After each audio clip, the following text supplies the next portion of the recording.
What's up, everybody? Today, in this short, sweet, and to the point video, I'm going to show you how to create a countdown timer in OBS Studio that will transition to the next scene as soon as it reaches 0.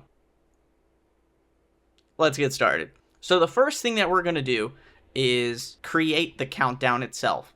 And if you need a little more guidance on how to do it, because I'm going to do it a little quickly, just check out the video that I made previously, and that should be able to help you. So let's go ahead over here. You're going to click this plus, go to text GGI plus. We're going to call it timer. Just kidding. We're going to call it new timer. That way you can see it from scratch. We don't have to do anything. Honestly, go ahead, choose your font. Once you have that new timer text source created, you'll head over here to tools and then click on scripts. From here, it's already on your computer. You'll hit this plus and you'll find this countdown right here. You'll click open, and before we try to load it, we're going to go ahead and edit the script. And from there, you'll click on the paste bin file that I have pinned in the comments and in the description. This is for the countdown file to actually go to the next scene. You're going to hit copy.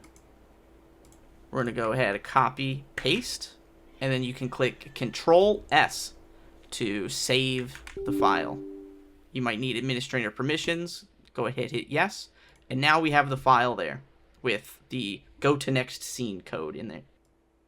After you have the code updated, you'll go ahead and change the text source to be whatever you have stated for your timer. As we chose earlier, it's going to be new timer. You can change the duration here, and you can reset the timer whenever you need to. There's no pausing or stopping it. Unfortunately, that's just the limits of what we're working with.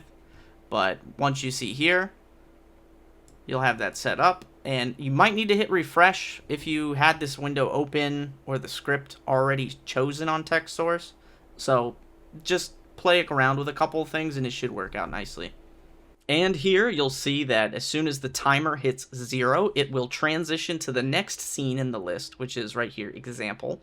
And if this were the last scene you would have, it would go to the first. And now the scene has changed. Perfect. It's as easy as that, as simple as that, and that's really all you need to do. If you have any questions, comment below. I respond to pretty much everybody, so if you have any questions about how to do this, go ahead and comment. Thanks for checking out this video. If you liked it, be sure to leave a like and subscribe to the channel. I love making short, sweet, and to the point content all the time, and I just don't think that some things should take 15 minutes.